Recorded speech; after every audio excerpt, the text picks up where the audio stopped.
Hello friends, मैं हूं doctor Vibha Solomon, consultant physiotherapist Vania Physiocare से। आज का जो हमारा टॉपिक है वो है heat therapy and cold therapy. कब हमें आइस यूज़ करना है, कब हमें हीट यूज़ करना है, गर्म सिकाई ठंडी सिकाई। तो दोनों चीज़ों में डिफरेंस क्या है। जब भी हम कोल्ड थेरेपी यूज़ करते हैं, जब भी हम आइस यूज़ कर सकते हैं, आइस का रोल होता है वैसो कॉन्ट्रैक्शन करना, मतलब रोकना किसी भी चीज़ को। अगर ब्लीडिंग्स हो रही है, अंदर हमारी कोई भी इंजुरी है या हमें स्वेलिंग है, सूजन है, उस जगह पे हम आइस यूज़ करते हैं क्योंकि वो उस जगह को रोकता है, ठीक है, उस चीज़ को प्रिवेंट करती है। उसी जगह हीटिंग का रोल होता है। जब हम हीट देते हैं या किसी एरिया पे जब हीट करते हैं तो वहाँ का वो ब्लड फ्लो को इंक्रीज़ करती है। वहाँ पे होता है हमारा वैसो डायलिटेशन का रोल होता है, ब्लड फ्लो तेज़ी से वहाँ पे बहने लगता है, फ्लो होता है। तो जहाँ पे ब्लड फ्लो अच्छा होता है वहाँ पे प्रॉपर ऑक्सीजनेशन अच्छी होती है और कोई भी जो हमारी पुरानी इंजरीज रहती है वो सब रिकवरी जल्दी होती है। पर हमें कैसे गैस करना है कि हमें कब यूज़ करना है। बाई चांस हमें कोई पेन हो रहा है तो अब हम हीटिंग यूज़ करें या कोल्ड यूज़ करें। तो आज वही चीज़ को हम एक्सप्लेन करेंगे। कोल्ड थेरेपी हो रही है सडन इंजुरी, कोई भी इंजुरी आपको अभी हुई है, बाय चांस एक्सीडेंट होते हैं हमारे या ब्लड फ्लो होता है, हमें इंजर लग रही है, ब्लड फ्लो हो रहा है, ब्लीडिंग को रोकने के लिए हम आइसिंग यूज़ करते हैं। हम चलते हो या सीढ़ी उतरते समय एकदम से हमारा पैर ट्विस्ट हो जाता है, हमें स्प्रेन आ जाती है, तो उस समय हमें हमेशा कोल्ड मतलब आइस थेरेपी यूज़ करना है। उससे क्या होगा, जैसे ही हमारा कोई ट्विस्ट हुआ है, हमें कोई इंजरी हुई है, हम उस पर आइस लगाते हैं तो तुरंत वहाँ पे वेसल कॉन्ट्रैक्शन होता है, वो रोकने का काम करती है, ठीक है ना। और इन केस में अगर बाई चांस इंजरी हुई है हमारी और उस जगह हमने हॉट यूज़ कर लिए तो अंदर ऑलरेडी स्वेलिंग रहती है। बाई चांस हमें ऊपर से तो कोई घाव दिख नहीं रहा है, कि हो सकता है कि हमारे चलते चलते हमें कोई ठोकर लगी, कुछ इंजरी हुई है, ऊपर से हमें कुछ नहीं दिख रहा, पर हो सकता कि अंदर से इंटरनल ब्लीडिंग हो रही होगी और उस समय हमने उस पर हीट दे दिए तो वो ब्लीडिंग बढ़ जाएगी। क्योंकि जैसे मैंने आपको पहले बताया कि हीटिंग देने से ब्लड फ्लो इंक्रीज़ होता है। तो ये चीज़ पर हमको सबसे ज़्यादा ध्यान रखना है कि जब भी हमको कोई चोट लगे या हमें कोई मोच आ रही है या कोई भी इंजरी जो तुरंत हुई है, 24 आवर्स या 1 डे की कोई भी इंजरी, पेन हमें हो रहा है, एकदम से चालू हुआ है, तो उस चीज़ में हमें कभी भी हीटिंग थेरेपी यूज़ नहीं करना, गर्म सिकाई यूज़ नहीं करनी है। उसमें हमको हमेशा कोल्ड थेरेपी यूज़ करना है। कोल्ड थेरेपी यूज़ किस तरह से करेंगे, हमारे पास आइस पैक्स होते हैं, जेल बैग्स रहते हैं, इसको आप यूज़ करिए।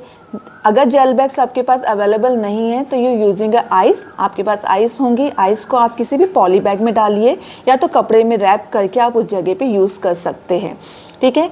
उसी तरह से हीटिंग कब यूज़ करना है, हीटिंग का रोल रहता है कि बाई चांस हमें कोई इंजरी या हमें कोई पेन बहुत लॉन्ग टाइम से चला आ रहा है कि हाँ मुझे वो बैक पेन हो ही रहा है, या मुझे मेरी मसल्स या जो है बहुत ज़्यादा स्टिफ हो रही है, बहुत ज़्यादा टाइट हो रही है, मुझे इस हैंड में या कहीं भी जगह में हमारी मसल्स बहुत ज़्यादा टाइट फील हो रही है। तो उस टाइट वाली मसल्स में या बहुत पुराने पेन में हम हीटिंग यूज़ करते हैं।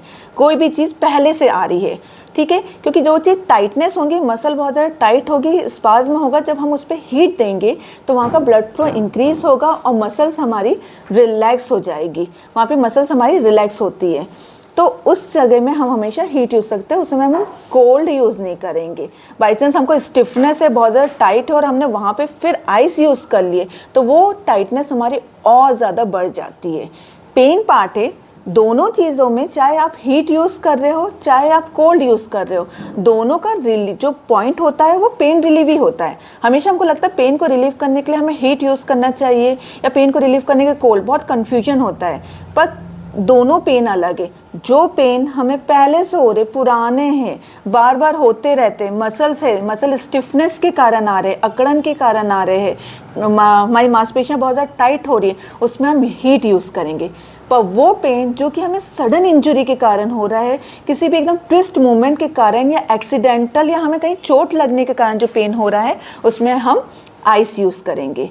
और दोनों को लगाने का तरीका यही है कि जब भी आप आइस या हम हीट जो भी हम यूज़ कर रहे हैं उसको जब भी यूज़ करते हैं तो उसको एक जगह पे नहीं रखना है।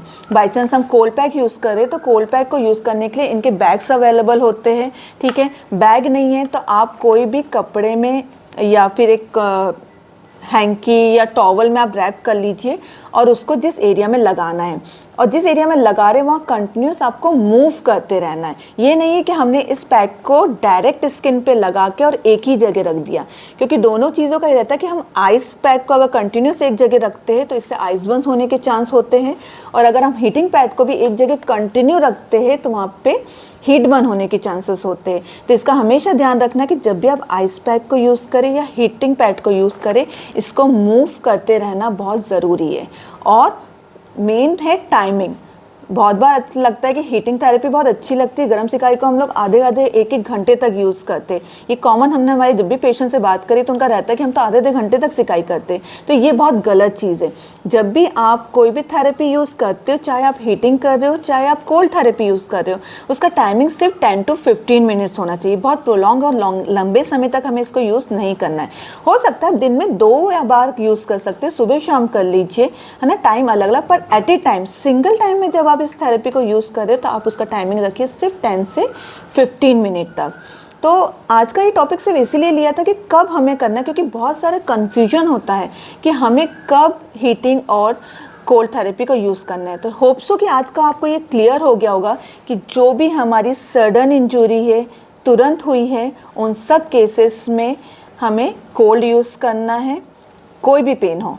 और जो पेन हमें बहुत पहले से लंबे समय से होते जा रहे हैं, मस्कुलर है या तो हमें बहुत ज़्यादा स्टिफनेस आई है, जॉइंट स्टिफनेस हो रही है, उन सब केसेस में हमें हीट थेरेपी यूज़ करना है।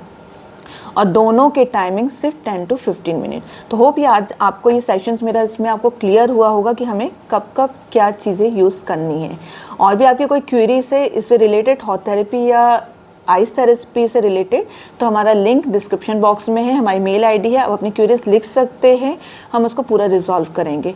तो thank you so much guys इस वीडियो को देखने के लिए, और आपकी कोई भी प्रॉब्लम्स होंगी तो आप हमसे शेयर कर सकते हैं। Have a nice day. Thank you.